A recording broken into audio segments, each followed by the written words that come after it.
What's up, everybody? Welcome to episode number 82 of our Move the Needle YouTube and podcast series. I'm Matthew Blades. And I'm Stephen Petz at Brooklyn V's, and here's what's coming up today. But if you're going to do more, you probably have to have the wheel. Oh, Yeah. gosh. And I know Oh, it's good. going spinning back to one spot. And it's so simple. Yeah. That's It's the so best simple, part man. about the framework. It's Yes. so simple. This is actually my first podcast, so Get out of here. Well, I hope I did okay. you did fantastic. Thank you. Okay, this is a big question. You have a magic wand. You can do one thing to the incarcerated or for the incarcerated community. You can do one thing for the victims. Okay, what's the Hey, that's thing? like one of my questions you stole. Well, then, you know you got part that. of Yeah, that's better than So mine. That's what- better than mine. What is the magic wand that you would wave on the incarcerated community? For over 2 decades, Culture Infinity has believed luxury begins with how you're treated. From the moment you walk in, you're welcomed by experts who know luxury and value relationships. And our white glove service meets you the moment you arrive. Simple, friendly, and effortless. We're more than a dealership. We're part of this community, committed to giving back, supporting families, and earning your trust. Infinity's award-winning lineup, designed for families, for drivers, for those who expect more. Coulter Infinity, a dealership that cares. Come experience the difference.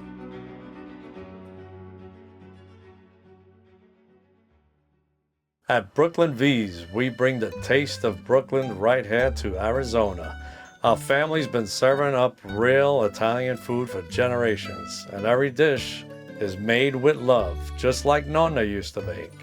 From classic spaghetti and meatballs to layers of cheesy lasagna, stuffed shells, and the best New York style pizza in town. Every bite is pure Italian comfort. And if you haven't tried our world famous cheesecake, well, you're missing out. It's been rated one of the best in the area, and once you taste it, you'll know why. So come hungry, leave happy, and enjoy a little slice of Brooklyn right here in Arizona. Here it is, episode number 82 of our Move the Needle YouTube and podcast series. And for those that have been watching for a while, you're looking at this guy saying, he looks really familiar to me. Where do I know him? Round two. You're round two. Dr. Will. Yes. How are you, brother? Man, I'm doing amazing, man. Excited to be back with both of you guys. Yes. And so I'm ready to get it on, man. Let's get it on. Let's do. We've got a great show today. I just want to give everybody a little heads up. Obviously, Dr. Will, Rebecca White, Miss Gilbert, and then Kat Jutras is going to come in. And I can't wait to get in here. She's doing a lot of criminal justice reform. I love it. I'm super passionate topic. about it. So I'm excited to get into that. He was just telling me that it's been a year. It's a That year was- to the day, wow. not since we recorded, but since him and I came together. Okay. So I read an article about Dr. Will in the Ahwatukee Foothills News, reached out to him, and then just a few You were weeks like, later, I "We called want you this and I guy," said, yeah. we got to get this guy on the podcast. And we recorded in our hood back in Ahwatukee. Ahwatukee, Now I made him drive all the way out to Gilbert, and thanks for coming out. man. Yes. No, I appreciate the invite again, man. Love you guys, and happy to be here, man. Yes. What's new? Let's start with that. Well, it's a brand new year. We started off the year family-wise, got a brand new grandbaby. So Look out. just had a Number brand new one, grandson. congratulations So there. Thank you for that. That's on the home front. My wife, she re-upped our contract for another year, so that's good. That's always good. Good. She's in the audience tonight.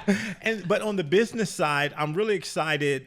We have a brand new program that we're offering to organizations called Beyond 9 to 5. So super excited about that. Yeah, man. Well, I want to talk about it because since we all got together, Will, me, a couple of other guys have gotten together for this Monday night mastermind, and a couple of days ago, maybe a week or so ago, I said, "How come you don't play on will and more and some of these things?" And I was like, "Well, why don't you play on the will to do more or do more?" Is kind of what we boiled that down to, and it felt like to me that set off a whole series of events for you. Man, it did. And, it goes back to the power of collaboration. We talked about this on our mastermind call, just the joy of having somebody you can bounce off ideas with, and just literally earlier today, I recorded my first The Will to Do More series. Get out. And so pretty excited about that. When I shared it with the team, they were really excited. They resonated with it. And so we're running with that on our podcast side. It's going to be a podcast. It's going to be a master series. So The Will to Do More. And it was just really in line with my brand already. I always talk about do the work, and really taking your game to the next level. So I'm excited about the possibilities. So thank you for that. No, I owe man. you an offering. I owe you an No offering, way. man. You All owe me news to nothing. me. You're part of the whole brainchild. There we I go love now. it. Yeah, I mean, don't you love that? Do more. Do more. Right? Right. Because if you want to get to where you want to get, you're probably going to have to do more. And it is based on, from our first conversation, really, that's really what you're all about. Getting, pivotal moments in your life where it's time to get up and do it, right? You got to do it. When I think about life in general is all about choices. And when you think about choices, you can choose to live an average life. And nothing's wrong with that. Some people, they just, hey, I just want my 3-bedroom, 2-bath. And if I get my 2 weeks vacation, and that's totally fine. If you wake up and you say, you know what, I'm living the best life possible for me, that's fine. Mm-hmm. But then there's some other people that you say, you know what, I want to do more than just that 2-week vacation. Maybe I want to go, my wife and I, we just had the opportunity, as I said, we just had our second grandchild. We were able to invest the whole month in Virginia with my daughter, just waiting on her having my grandson. If I had a traditional 9-to-5, that probably wouldn't have been possible, right? And so this whole philosophy about do more is, if you want more, then you gotta do more. Yeah. It's just that It's simple, so right? good, man. And so I always challenge I go around my house. My wife will tell you, I go around the house, and I picked this up from Kevin Hart. I saw this on a video one time, and he says, everybody wants to be famous. No one wants to put the work in. Nobody wants to put the work in. Right? Everybody wants it. If we raised our hand, who wants the big house? Who wants the fancy car? Who wants the luxury vacations? Well, everybody will raise their hand for that. But when it comes to doing the work, how many of us really want to do the work? So if you want more, you got to do more. But if you're going to do more, you probably have to have the will. Oh, Yeah. gosh. And it's good. going spinning back to one spot. And it's so simple. Yeah. That's It's the so best simple, part man. about the framework. It's Yes. so simple. You've been on stages your whole life, well, at least for the last 20 years or 20 something plus like years. that. Do you still get a little kick out of it? Is still the thing that lights you up more than anything? It's still the Super Bowl for me. Yeah. It's still the Super Bowl for me. Getting up on that stage. I was telling somebody this the other day. You got to be a little bit crazy, and you have to have a little Hold on, let's see if ego. we can verify that. Are we a little crazy? Oh, we're getting definitely double thumbs up. And you got to have a little ego. And I say Sure. that in a positive, for the standpoint, if you want 50 people, 100 people, 1,000 people to stop what they're doing, and all eyes on you, and to listen to you for the next 30 minutes, the next 45 minutes, the next hour, you got to have a big confidence, and you got to have a big ego, not in a negative way, but in a positive way, where you say, you know what, I have something that can help them. I always Yeah. say this, when I'm on stage, I'm never trying to impress anyone. So people ask me, do you get nervous? I get nervous from the standpoint that I want to do a good job, and I want my message to convey. But more importantly, I want that audience to leave empowered, and I want them to step away and say, you know what, he gave me some tools, and he gave me some strategies that can really help me. And so for me, man, it's the Super Bowl, man. It's like when someone comes up, and you've experienced it, somebody comes up to you and says, man, you were speaking to me. Right. I felt like you were speaking to me. And that joy right there is just amazing, man. I remember when I left radio and I got into the speaking business a few years ago, and the first bigger talk that I did, and I had a gentleman walk up to me after. He's kind of in his mid-60s, had tears in his eyes, and he couldn't even get the words out. And he was like, you just changed everything about my life. Yeah. And I was like, what? Yeah. Okay, this feels pretty good. This feels great. We work with speakers. We have a speakers academy, and I tell them our phrase is, your message is someone's medicine. Yeah. Your message is someone's medicine. And so that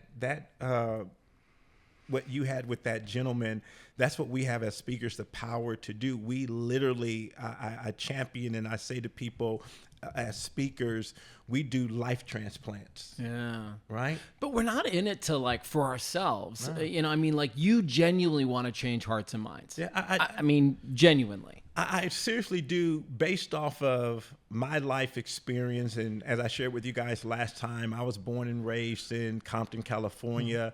Not the ideal conditions, but I've been able, through a series of choices, a series of wanting more out of life and being willing to do more, I've been able to transform my life. And so I believe in this wholeheartedly because it's my truth. Like, I believe that everybody has the opportunity to do more and be more if they're willing to put in the work. And I absolutely believe that. And so when I go to high schools and I'm talking to kids and they're maybe in some challenging situations, and I share with them, I say, okay, you know what? Right now, you have the support of your teachers, you have the support of some adults in your life, but when you turn 18, no one's going to really care about that. No one's going to be there, picking you up and patting you on your back. You then have to make the choice. Am I going to allow the first 18 years of my life to determine the next 60 years of my life? Oh, amen.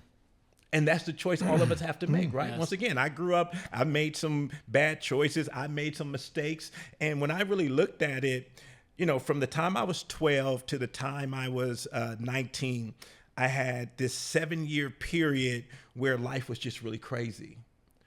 But at some point, I had to make the decision, was I going to allow that 7-year period to define the rest of my life? Was I going to allow the mistakes in that 7-year period to brand me for the rest of my life? And when I said, you know what, that's not going to be my stopping point, that's going to be my launching point. And I was able to take all those mistakes and all those situations and craft out a life that I could only dream about today. It's amazing, man. He gets into the service. You become a pastor, which leads me to this question about, where does faith come in with the work that you do? Yeah, it's definitely the foundation. It's definitely the foundation. As you said, I used to be a pastor, but I was raised in the church. My grandmother, I always tease. She would take us to church 8 days a week, 28 hours a day, right? So my foundation has always been God. It has always been faith. I've always known and always believed that there was a higher power working in my life. And even, like I say, those 7 years, they were calculated, because even though I was going through some rough times, I just always believed that this wasn't going to be the end of my life, that this wasn't going to be the end of my life. I always believed that there was more, and a big part of that was just the faith that I had. That's so cool. That's so cool. I love that. I want to circle back to do more. Let's get back up. Because in particular, that, and we've had business people on here too. It doesn't only happen in, you mentioned before, your example was looking at famous people want to get there earlier. Same thing in business. People look at whether it's a successful restaurant, no matter what it is, and I want that now. They don't realize that there were 5 years of blood, sweat, and tears before you didn't even know they existed. I think the same thing goes with you guys are, speaking. People, you're trying to you're trying to influence them, and a lot of people want to get where they want to go now. Yeah. What's that pathway? How do you tell them, like, listen, I'm Dr. Will Moore now. But as you're even sitting here, you're giving us a book of business, we'll say, that built you there. How do you teach people that patience, that there needs to be a game plan? It's not going to be punch in Friday and then Monday, here you go. I mean, it doesn't sound like that was your way. That is such a great question, because almost weekly, I'll get someone that inboxes me or, reaches out to me and says, hey, I want to be a speaker. You got some tips? And I always say, so you want me to tell you in a text what it's taken me 25 years to accomplish? Is that what we're saying right now? And so to that point, I always share with people, it's over time, not overnight. And to your point, another thing I tell people is this: you're trying to do something that maybe 10% of the population has done. If you're talking about running a successful business, it's 10% of the population that has done that. And so what do you think it would take to be a part of that 10%? Because if it was that easy, what do we say? Everyone would do it. It would be flip-flop. It'd be 90-10. It would be 90-10. Right. And so I always, even when people join our programs, I try to level set that stage and let them know, hey, if you're joining this program because you think because you joined the program, it's it. Dr. Will is about to give you all the answers. Oh, because you read my book. Oh, now you're about to have you're in for a rude awakening. And so even when I look back, my wife's sitting over there, even though I'm a public speaker now, I can look back 25 years when we were leaders in our church, and my pastor asked me, hey, we have this other location that we're thinking about opening up. We want to open up a Bible study out there. Do you mind going out there every week, meeting with these 5 people to do this Bible study? And this was an hour drive for us. So I had to go to work, get off work, come home, change, and drive an hour. Walk uphill both ways in the snow. Right. Yeah. Not getting paid. Right. For 5 people.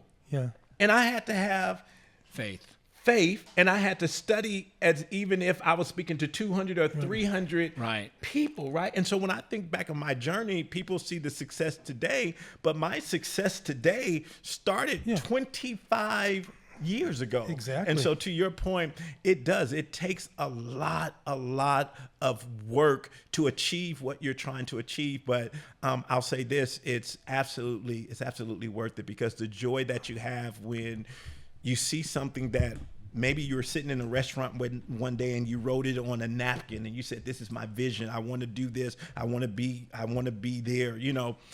My wife, the night that we met, I had maybe a 3 to 4 hour conversation with her, sharing with her my vision. This is who I'm going to be. This is what I'm going to be doing. I need to know if you're the woman that can handle that. And she's looking at this broke guy who's driving a car that his muffler is falling off. And I'm saying, but this is what you see today. But this is what tomorrow looks like. Yeah. Strap yourself in if you want to come for the ride. Strap yourself in, right? And I'm always trying to level set. When my wife and I, we moved here to Arizona 16 years ago, didn't have any connections, didn't know anybody. We had gave up everything. I asked her to believe in my dream. But I told her, I said, we're starting from ground zero. It's probably going to take us about 10 years. I didn't try to sell her any pie in the sky. I said, it's going to take about 10 years for me to figure this out. We had lived outside of the United States for about 15 years. So I said, we've never lived in Arizona. So I got to figure it out. Got to build up a network. Got to build up the company. That's doable. 10 years. That's a game plan. 10 years. No one knew that it was going to be a recession. No one knew that it was going to be a pandemic. No one knew that, as I like to say now, life was going to happen. It never looks like your PowerPoint. You put all your stuff on the PowerPoint. Life never looks like that PowerPoint, but that's where it is, man. You got to put in the work. How do you tackle? I wrote this down while you were talking. Like, there's this idea of jump over fear, because it's gonna show up, but then fall into faith. Yeah. Right. Like, how do you jump over fear? Because you hear no, you hear or there's a lot of times in life where all of us are faced with these moments where we feel like the imposter. We feel like I'm not that person. And you and I had a conversation earlier today where I've kind of admitted to Will, I'm going through something right now. I was like, this doesn't feel like me, but I want this to be me. Yeah. It's just not me yet. How do you deal with fear? Yeah, so this is, once again, years of playing Monday morning quarterback. And so I know there's someone listening to us right now, and you're maybe at that place where you're like, I want to do this, but, I don't know. As a matter of fact, I just had an individual call me yesterday, and he has an opportunity. He wants to be a speaker, and his job just called him in and said, we don't see your position, going forward. Here's a severance package for you. Sounds you can like God's sending him an invite. You can take it, or you can stay on the job, but I'm almost guaranteeing you this job is not going to be here 6 months from now, right? Okay. And so we're talking about fear. He's like, I know I called you last year and I said I wanted to be a speaker, and it seems like this is the opportunity. And so playing Monday morning quarterback, you're not going to get over the fear. You're going to get through the fear. That's a good way to put it. And you're going to get through the fear. You guys will like this, by just doing it. You got to do it. Whatever it is, you just got to go do it. I can talk to you all day long about swimming and how the water feels if it gets in your throat, and how the water feels when it gets in your eyes. But none of that means anything until you jump in there. Right. You're not going to know how to react to that water getting into your throat, that water getting into your eyes, those waves hitting up. Yeah. I can talk to you ad nauseum, right? Outside the pool, but the experience comes when you jump, when you got to do it. And everything, what most people are wanting is they're wanting the courage and they're wanting the confidence. Right. But courage and confidence is a result of doing. The more you do something, the more you get confident. This podcast, you just said you're at 82. Yes. You're probably more confident at 82 than you were at 1. Certainly. And Absolutely. I always tell people, you're always going to be more confident after you've done something 100 times. But to do it 100 times, you got to do it 100 times. Yeah. My daughter, she just recently got married a couple of years ago, and I texted her and her husband, I think it was in the family chat, and I said, to be married for 25 years, it takes 25 years. Right. Right. And so she's looking at her mother and I, and she's looking at her father-in-law and mother-in-law, who's been married 30 plus years, and they've been married 2 years. And we sit back and we've been there. We've done that. Yeah. You just got to go through this. You don't get over it. You go through it. Mm-hmm. And that's how you do it. So good. There's a song out by OAR that has been on my playlist for 5 years straight. And the hook of the song says, you go over, you go around it, you go over it, you go under it, I go through.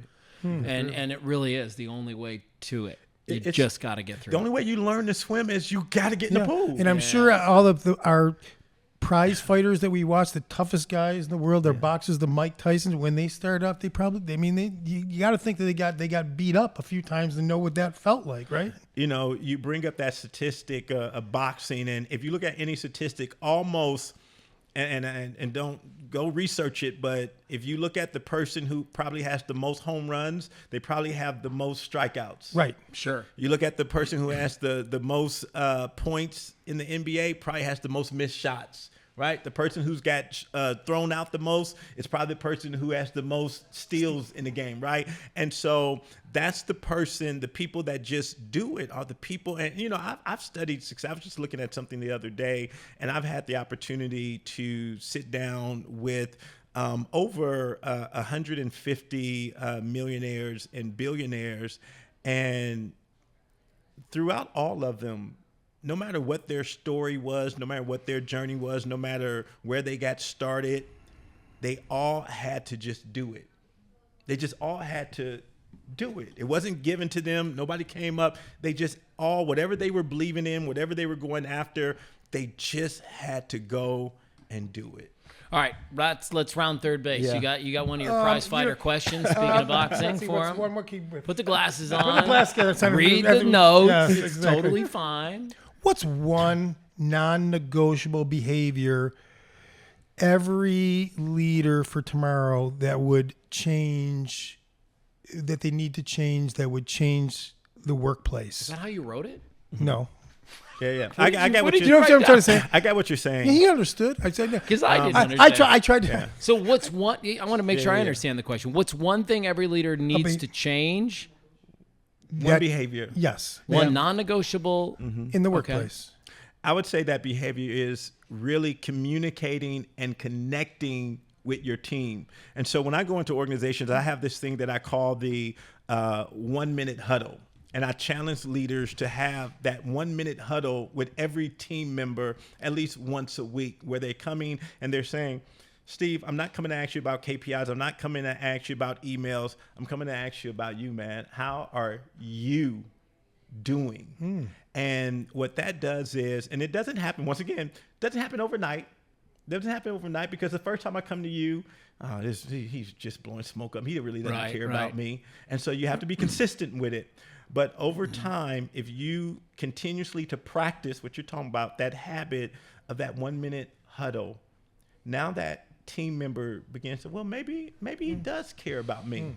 And if that team member knows that you care about them, they will perform for you like no other. What is that saying about people don't care what you say until they know that you care. Yeah, right. And that's I've heard that. Yeah, that's it. And that's it. Yeah, I've said it before on the show. Yeah. No, I've heard this My before. dad told me that one. No, Is that He right? says, yeah. And I mean, when people used to, my colleagues, when I worked in corporate, my colleagues would come to me and they would ask me, why does your team perform for you? Like, even when you're not here. Like, when I'm not here, I'm worried because I know my team is probably going to be lagging. But when you're not here, man, your people go gang. They even work harder when you're not here.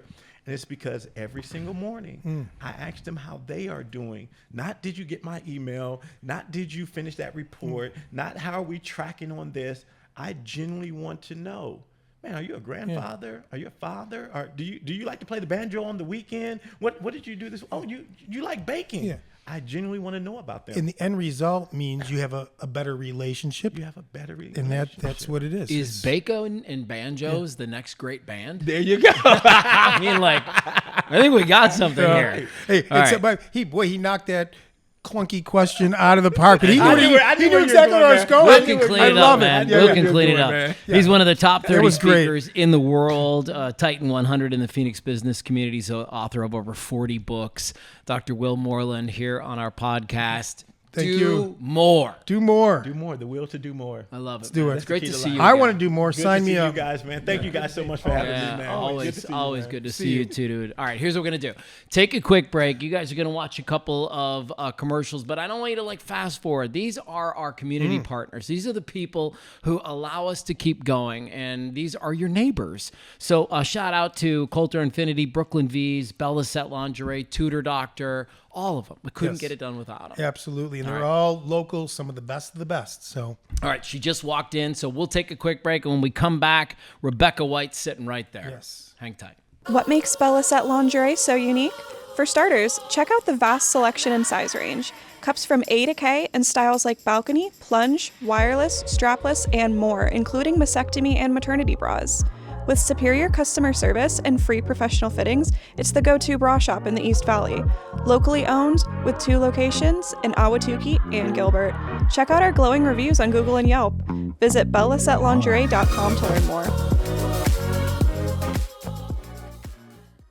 Well, welcome back to segment number 2 of our Move the Needle YouTube and podcast series. We are now sitting down with Rebecca White, a.k.a. Miss Gilbert 2026. and if you could see the tiara, you know she's somebody special. Yeah. The reason I know she's special is that hair. Oh, Oh, yeah. well, thank you. Beautiful Thank you. hair. A lot right. goes Took into me- making that look like that. Took me a couple hours before I got here this morning, but That's so good. Well, welcome to our podcast. I know that you've just graduated from NAU. yes, sir. Thank Early. you guys. Yes, sir. A whole semester early. What did you study? I studied exercise physiology. Okay, why? So my mom works in healthcare, and so when I was choosing my major, I was looking at what different majors can I do that are going to help me to also pursue something in healthcare. And I looked at the PA schools. NAU has a great one, and all of those prerequisites fit in well. So and I have What been was an your athlete my experience whole at life. NAU like? NAU was incredible. It's a smaller community. Sure. And so like the downtown area was super fun. And then I love to snowboard and hike. And so Flagstaff is definitely the perfect spot for So things my like that. son ended up picking ASU, but we went up to NAU for all those reasons. He loves to ski, loves to mountain bike, loves to be outside, Okay. but he just wasn't his vibe. I think because Yeah. it was smaller. He wanted a bigger school. So I now can he's definitely understand that. now he's a small fish in a big pond. which Rebecca, is- you a native? Arizona? So originally I am from Virginia. Where? A very small town, King William, 1 stoplight. And so we Where is moved King out. William? King William, it's about 40 minutes outside of Richmond. Okay. All right. And so we moved here when I was 8. My dad got a job transfer, and we came out here on a 2-year plan. Then we built some roots and have been here ever since. Wow. Amazing. One of the things that I read in your bio, I have to ask you about. So, you're pursuing your dream of becoming a physician assistant, and you contributed to NASA-funded research. I did. And this is what I want to spend some time with, by exploring how the body adapts to stress.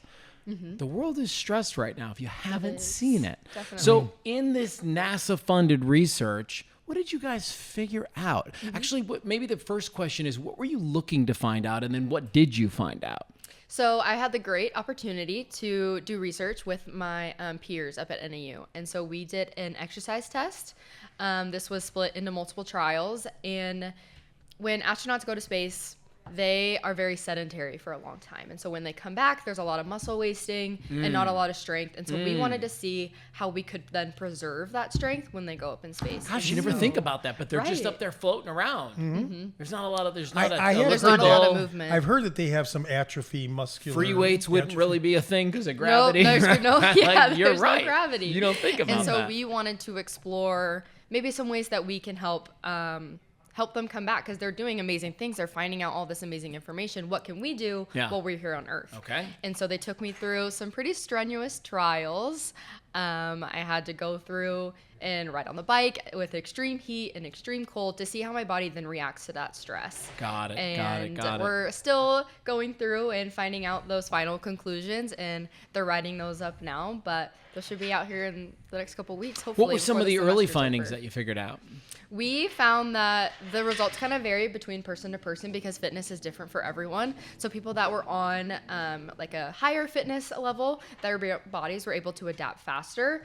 And then those that were maybe on like a lower fitness scale needed a little bit more time to adjust before they were then able to go and do that next trial. I mean, that makes perfect intuitive Right. sense. Well, harder you work out, get a little bit further along. Right. Pays And we off. went through, I don't know if you've Yeah. ever heard of a VO2 max test, Of where course. you test your body's maximal oxygen uptake. I've never heard about it, so let me tell what is that? Really? Yeah. VO2 max testing? No. It's a pretty tough, it's a pretty great difficult test, test. and the results of it are actually really What helpful. is a test?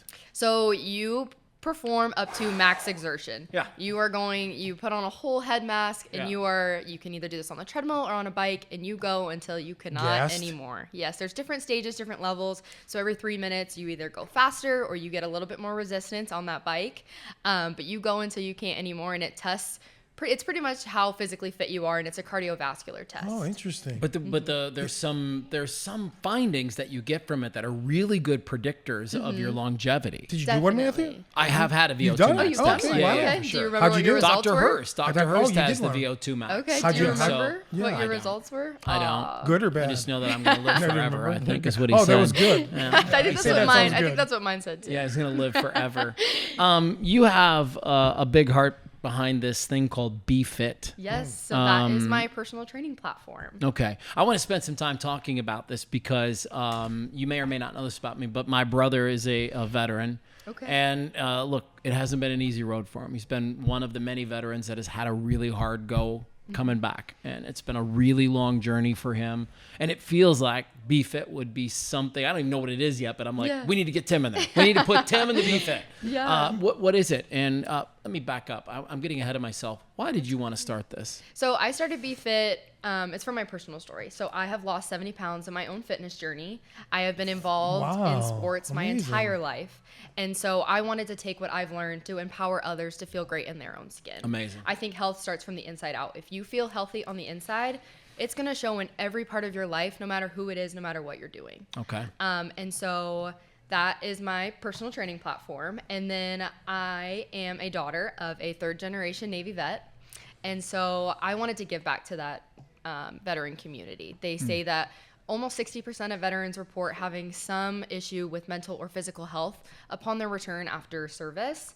I bet it's higher than that. And 97% of veterans report that they would feel inclined to partaking in a wellness or a fitness initiative. So what is different about Be Fit other than the fact that you're behind it and you have your own personal story? Like what kinds of things are you doing? Yeah, so Be Fit is a completely free platform. I go to veterans and I give them free personal training. I give them free nutrition advice. I give them free wellness tips. Wow. And we talk, and I also am able to build that community. So they're able to not only be physically fit, but fit back into their community. Okay. Do you get it funded? Is there somebody that's underwriting this project for you? So everything right now is through donations. Okay. I table at various community events, and all donations go back to funding fitness and wellness resources for our veterans. That's so cool. Now, is Be Fit connected to from combat to comeback? Talked about that. So BFit is my personal training, and so we have BFit the Miss America way, and we have BFit from Combat to Comeback. Okay.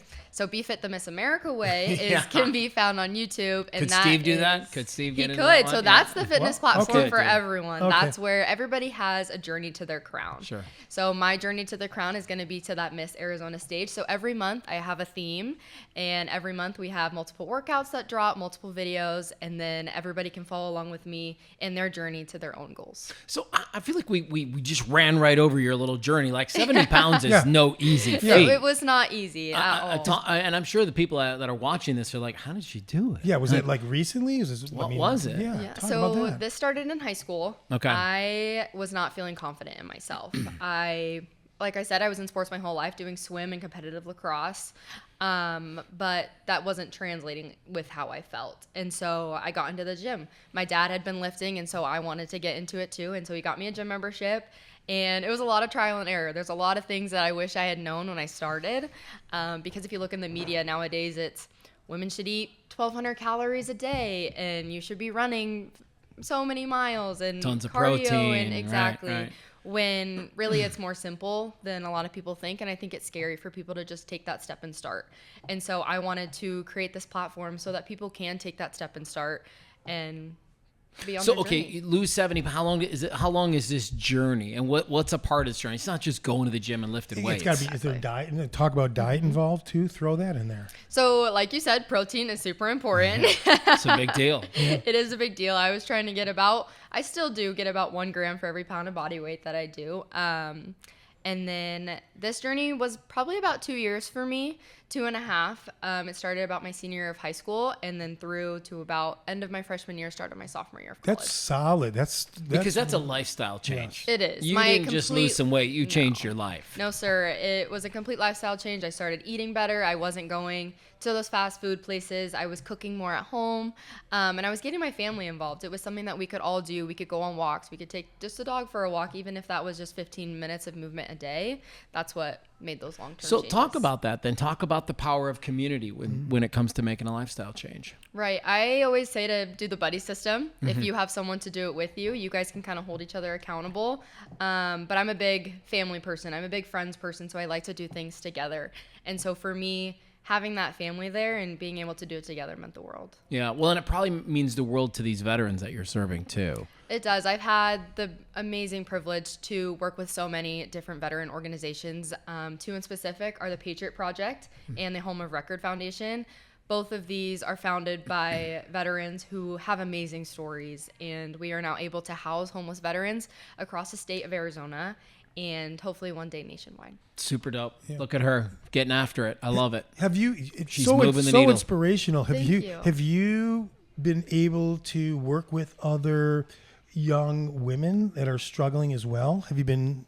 Talk about that. I mean, I have. So especially with the Miss America Sisterhood. That's the power of the crown right there. Yeah. It is. I've met so many incredible women. And there's the long time ago. Struggling with their weight. That is something that society hammers at a young age, and a lot of them have eating disorders, correct? That come up about that. So they can. Yes, they can. So do they come to you and talk about this journey and share that a little bit about that? Right. So I think a big stigmatism with pageants is that it is so about the looks, and that can be super intimidating for a lot of girls. And so that's why I love the Miss America organization, is because we're able to do that fitness category. Right. We don't have swimsuit, we have fitness instead. And since fitness can look different for everyone, I'm able to kind of communicate with my sisters, and we can all share the different ways we are able to stay Miss America fit. All right, so let's talk about it. How does Miss Gilbert happen? What's the road to Miss Gilbert? Okay, so Miss Gilbert's my local. So I competed in September, and that's a pageant that's open to anybody. So anybody can go and compete, and it is a great experience. And then you're set with a local team. Okay. So then with your local team, you get to go to state. And so that is Miss Arizona, and that's where you compete in gown, in onstage question. You have your talent, and you have your fitness routine. Okay, so pause. What was your onstage question? Ooh, my onstage question was about fitness and how we can have fitness for different levels. And so we have Be Fit for Kids, where instead of maybe weight training, we do fun games, or we play football instead of basketball one day, or just different fun things. That's a cool thing about Be Fit is you can make that a lot of different things. Be fit for vets, be fit for seniors, be fit for kids, be fit for girls, be fit for boys. Like, you know, you've got a good little thing brewing there. Thank you. Okay, so I didn't mean to interrupt. No, so that's okay. you're the gown, the questions, you're you do all back the in September. things, and then so then we will compete in June. Okay. For Miss Arizona title. And then whoever wins Miss Arizona gets to go to Miss America in September. Sweet. Is that the Yes, goal? Sir. That is the dream. I have been eating, sleeping, breathing, all things Miss America, Miss Arizona. So you're all in on this Miss America. Yes, sir. I am all in. If any of the audience has watched in the past, we've had quite a few, and they've been all very impressive. For sure. We just All recently had Miss Mesa. Yes, Helen Dang. she's my sister in my local organization. She was amazing. Great. I mean, we've had quite a few. I consider them like somebody we're kind of partnering with because in my opinion, just love how well spoken you all are. You're all dedicated to something, Thank you so much. and really the community causes too. They're all being part of that community cause. I mean, it's incredible. It's not, and the messaging that you guys give too. So yes, we want to be role models. I guess that's what I'm saying. Yeah, right. Incredible. I didn't even know that this was possible. When I was little, me and my mom would watch, the pageants on the TV, and it just seemed like something that was so out there. Like, who are those people that get to do this, right? And so when the opportunity came to run and to do it, I was scared. I was really scared. And then I went into it, and I just fell in love. And it's the sisterhood that's kept me going and kept me in it. Take me back to the day. Take me back to the event where you were crowned. I mean, so you guys do all the things on the stage. They ask you the fitness questions. You tell them about how it's entry level for all the people, and then like they start to narrow it down. So let's go right there. I'm gonna press play, and it's like you and they're probably down to 3 or 4 girls on the stage. Yes. Okay, it's overwhelming. What happens? You're super overwhelmed. You're kind of looking side to side. You're doing all the holding hands thing. Hands. You're holding hands. You're doing the things that you see in the movies. But when they call your name, it's the best feeling. You just know that all that work you put in has made a difference.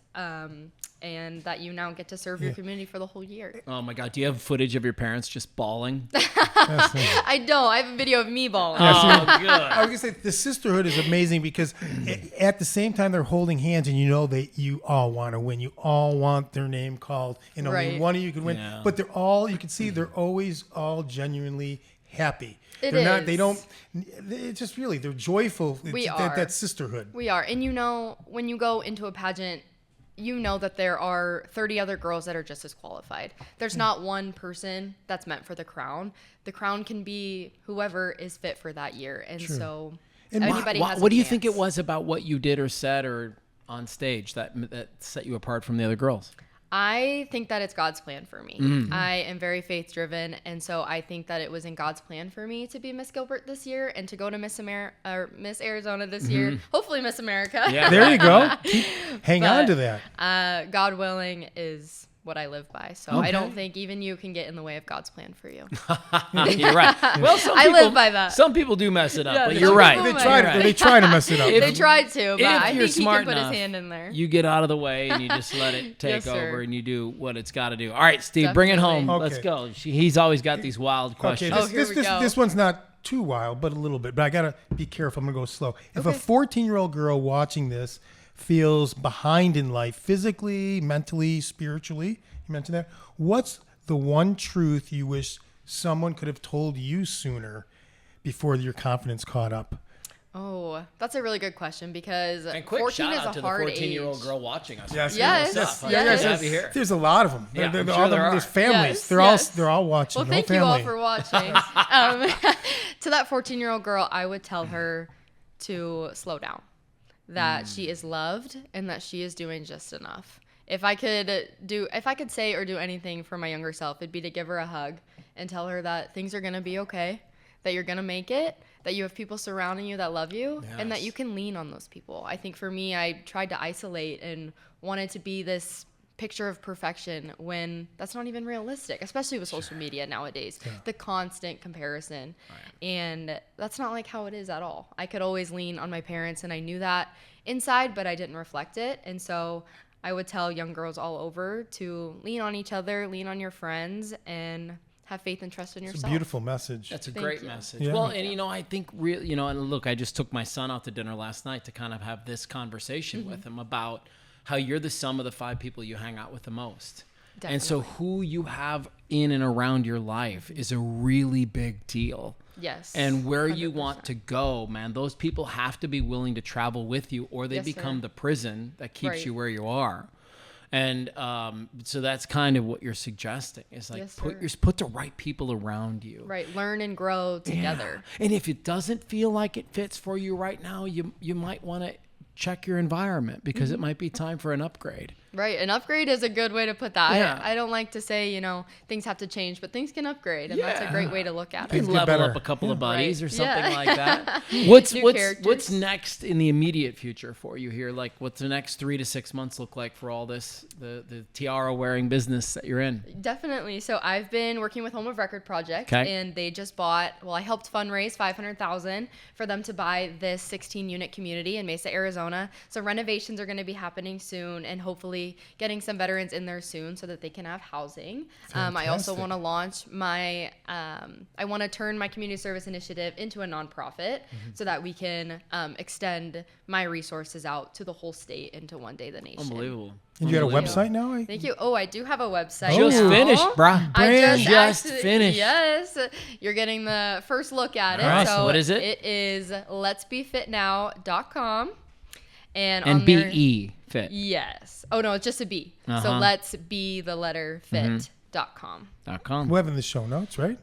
We'll have it in the show notes. Yes. 100%. Perfect. For sure. People And can visit there. They can donate there. They can see the sponsors. They can read my story again. And I would be so grateful to have you guys all visit my website. all right, we'll check it out as soon as we're done Awesome. taping Thank you today. so much. It's great to meet you. Yes. It was so amazing to Yeah, be can- here. I Yeah. cannot thank you guys enough for I'm having sure you do me. a lot of these kind of podcasts now that you're in This your is actually my first podcast, so Get out of here. Well, I hope I did okay. you did fantastic. Thank you. And I hope you introduce us to more of your friends that are competing Oh, that you I think would would be love great to. on our platform too. Yes. We want them on. Yeah, this is sisterhood really like a incredible, good, so. positive show today. I mean, Yes. Dr. Will Moreland, you missed him, but he's incredible. He's like a motivational You guys all speaker. look like you were having fun in here. He's so. like a former pastor, he grew up in Compton. Like the guy's just got a great story. Right. And, now you, and then Thank we're going to you. take a break and Kat's going to join us. So Yes. it's going to be Great so show. exciting. unbelievable. All right. We'll link to everything in the show notes. Thank you again. Thank you Great guys. to meet you guys. Congratulations. Thank And you. how about this? We'll see you in a second. Some moments change everything. Where a student feels struggle, a tutor sees opportunity. Tutor Doctor brings personalized learning to life, helping students discover confidence and achieve their potential. We're looking for tutors, educators, and mentors, people whose belief in students is bigger than any challenge. Set your own schedule. Get matched with students who need your expertise, with support every step of the way. Here, you don't just teach, you become part of a community. Tutor Doctor, helping today's youth become tomorrow's successful adults.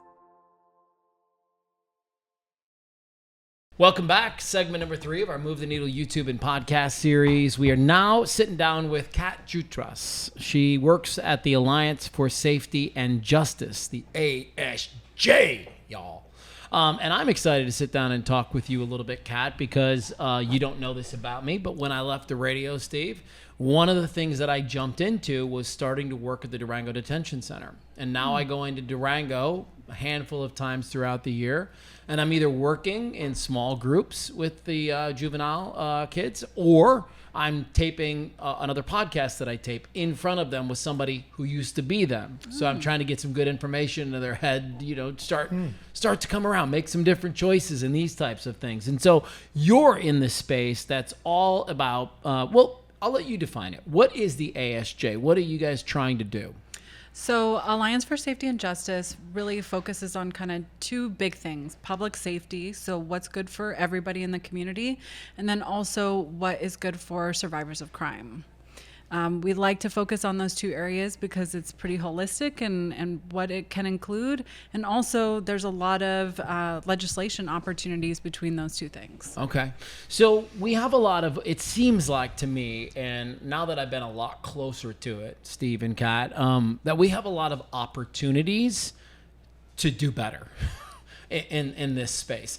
And that's going to be my first question to you. It is a loaded question. Give us a few of the opportunities that you see working day in and day out where we could we could come up with a better system than what we have right now? I know where to start. I'm glad this isn't like a 24-hour podcast because we could talk about it all day. I know. But some of the core things that we're working on here, improving victims' compensation accessibility to survivors of crime. It's kind of crazy that we spend, $35,000 a year on incarcerating someone, but someone who's a victim of a crime, a serious crime, may only be able to receive $25,000 in compensation. So we'll literally spend more incarcerating someone than we will ever rehabilitating them, and we'll also won't spend more to support a survivor of a crime. So I think looking at our victims' compensation in Arizona specifically is kind of one of those things that we're like, we can do a lot better. We can help a lot more survivors. And then also taking a look at like, how are we really functioning in the state of Arizona when we have about 35,000 people incarcerated at any time in this state? Is that the number kind of currently? Yeah. 35,000 people behind bars right now. Yeah. Interesting. I got a question backing up. What's the why behind that? What would you say the why? Why are they spending that money one way and not the other? I think that's a great question. I wish I had the perfect answer for you. I think of some of it as politics. I think some of it is just the sheer cost of incarceration, whether it's the facility, the staffing, the training that's required, programming, keeping the lights on, keeping food on the table for 35,000 people. I think it's just very expensive to incarcerate people. I think there are more community-based options that are more cost effective, diversion programs and things like that we can think of as far as what's a better use of Arizonans' dollars than it is always, putting someone behind bars. And then following that mental shift where they're not investing in the victims. And is that almost, I said, a mental shift? Is that more what that is? Like, just they're not looking at it the same way? Or I think some of it is just really dated practices. I guess that's what it is. So it's just not really doesn't make to me that says it doesn't really make sense modern day. They need to We're going to fix keep it. doing it this way because this is the way we've always done it. It doesn't sound right. Well, and just, thinking about, the boring thing of inflation, that number for services changes as year to year. The cost for something like health insurance goes up radically every year, but not all survivors of crime are able to access that. And those compensation programs really do support people in being able to access meaningful services. You've used survivors of crime a few times now in our podcast, and so I want to make sure that I understand what your role in this is. Are you somebody who's fighting for the folks that are behind the bars, or are you somebody that's fighting more for the people that have been the survivors of crime, the victims of crime? Or both. Or both, because that's what I feel like. I feel like it's both. You're fighting for both. Yeah, it's definitely both. Okay. So I'm a victim advocate, but I also realize the power of rehabilitation. I've had family members who've been incarcerated. Some of my closest friends were incarcerated. The system is not built for meaningful healing on either side of your experience, whether that's as a defendant or as a victim of a crime. And there's support that's really needed on both sides. So I like to think of myself as an ally to both and a champion for wanting to move forward legislation that's meaningful, that will improve the lives of both people. Okay. Yeah, I really like that because that's one of the questions I'm probably going to ask you a little bit more pointed. But there has to be a balance.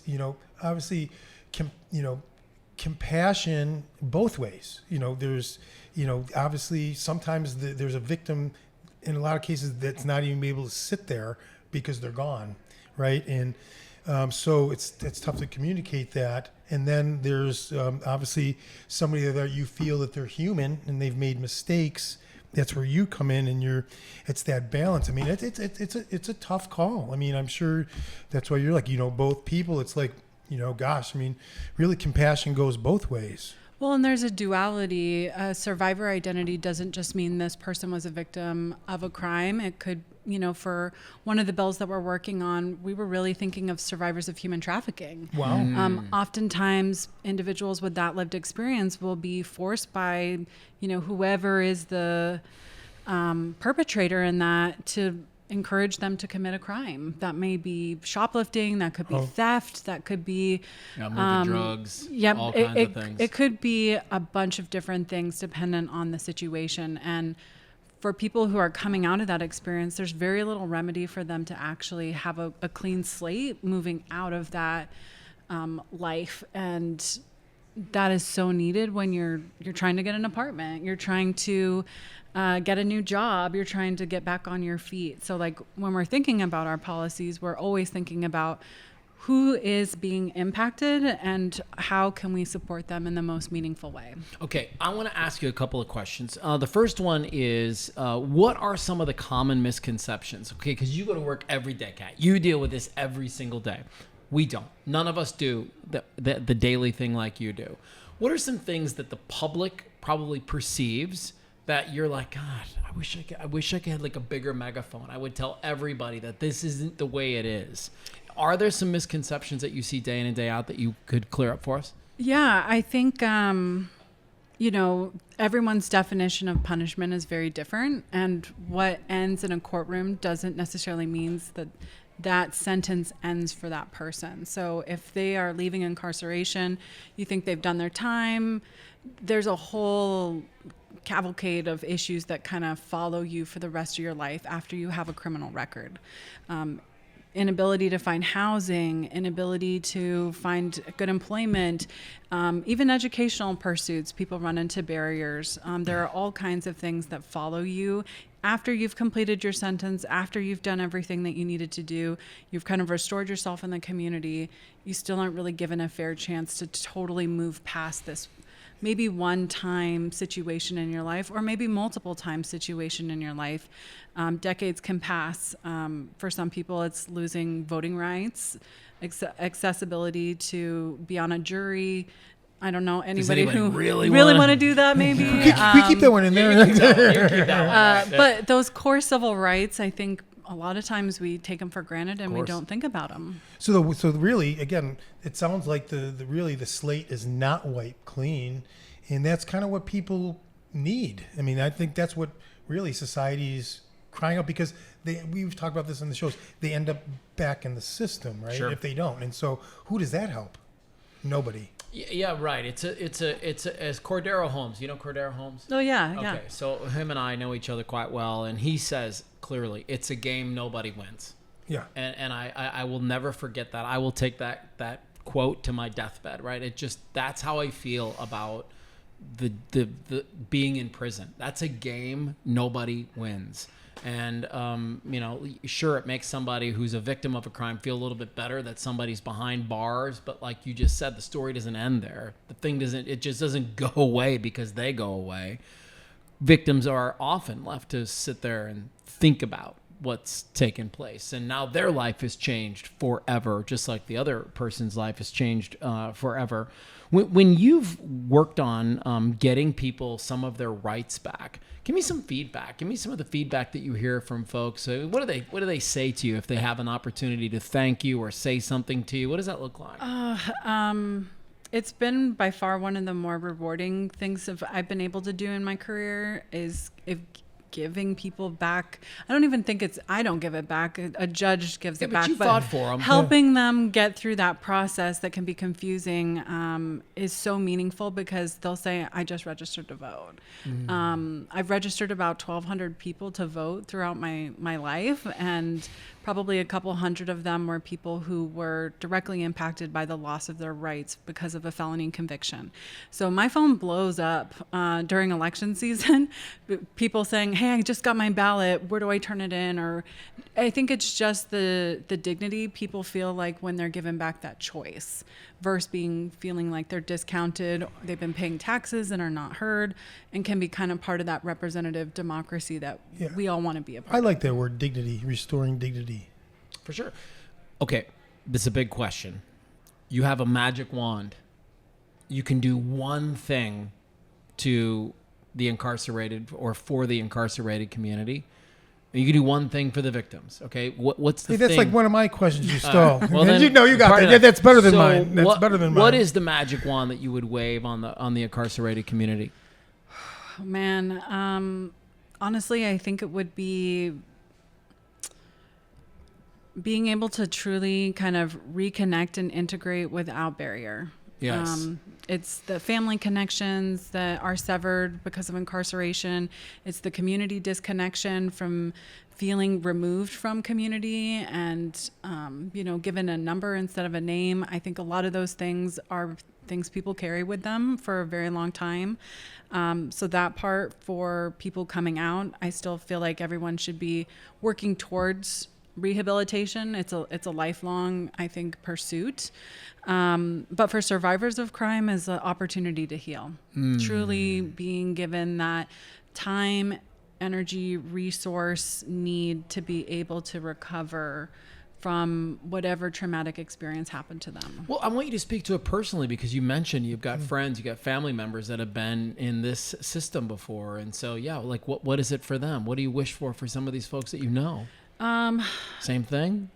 I mean, one, I think it has to do with every situation is a little different because some people have financial resources to go see a therapist, access, time off work. And some people have to go right back to work after they find out their loved one's case is not moving forward or their loved one is going to prison and they're not going to have a chance to say goodbye. I think a lot of those things are so circumstantial based off of someone's access to resources.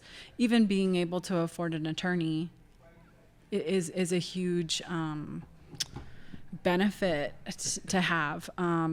But I generally want anybody I work with as a friend, someone I'm advocating for to know they're cared about and know that someone is going to go to bat for them. Okay. I want to flip this a little bit if I can. Sorry. Yeah, go ahead. Yeah. Okay, it's not all bad. It's not all wrong. Even the worst organizations get a few things right. What is going well right now? What are we getting right? In Arizona, I think we're having really hard conversations about criminal justice reform. Yeah. I think we're having great conversations with survivor groups on identifying needs. There's a huge spectrum, definitely, of issues kind of on both sides that are hard to talk about. And there's a lot of media attention, obviously, on these issues that's, very dramatic. But behind closed doors, there's a lot of great conversations going on and community relationships being built with both sides of the spectrum that need support. I think legislatively this year, there's a lot of great criminal justice reform that's moving forward. Give me an example. Our misdemeanor expungement bill is sponsored by Representative Bullock. She's a Republican senator. And it was heard in committee about a week ago and passed unanimously. So that bill had bipartisan support. So both Republicans and Democrats came together and said, this is a great bill. It's going to help a lot of people. Let's move it forward. It still has definitely some additional steps to go, but kind of in the political environment that we're in right now, I see very few bipartisan things that actually move forward with good intention. And this is one of them. So the good news is that the conversations are happening. Yes. I've got just a general question for our audience, just the people who don't know that much about this. You talk about behind closed doors. It sounds like good things are happening. What does the vision look like? I mean, can you share that? If things aren't working now, I guess maybe it's simpler. If things aren't working now, you say you got this side, it's really not working. But behind closed doors, it sounds like good. What does that vision look like? Can you paint a vision to the audience and those in the community? Like, hey, we actually have a model we're talking about that may work. Is there... Yeah, I mean, there's always stakeholder kind of gathering opportunities where we're talking to different people who are impacted. So our misdemeanor bill included survivors of human trafficking really as a forefront thought of we need to talk to organizations that work in anti-trafficking, right? There's also people who have misdemeanor convictions that don't have a human trafficking lived experience. Those are kind of two different sides, right? But if both groups kind of understand the need and are able to recognize, then they can work together and we can move forward in a way where both sides are heard and understand hey, this is going to be helpful for a lot of people. Most people in Arizona who incur a misdemeanor, it's going to be a nonviolent offense. So these are not like the worst of the worst by any means. These are people who've maybe shoplifted. These are people who may have like stolen weed. Yeah, I mean, right. yeah, it's usually something pretty minor, and the majority of them are victimless crimes. So I do think as we're thinking about like, okay, who needs to be involved in these conversations? What's the issue? We're kind of having those group conversations. They're not always going to be like in the street or, you know, two organizations tabling in a festival talking about this, but they are going to happen, and we are going to come to common ground to move something forward. Oh, It's a very positive. cool conversation, Kat. Thanks again for coming by. I guess one of my final questions for you is, what's a good day at work look like? Oh, a good day at work looks like people reaching out for support.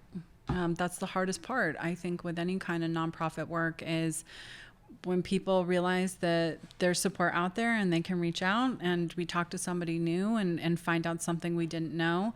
A lot of the system is uncertainty, really hard to navigate, whether you're on a survivor side or a formerly incarcerated person or system impacted person.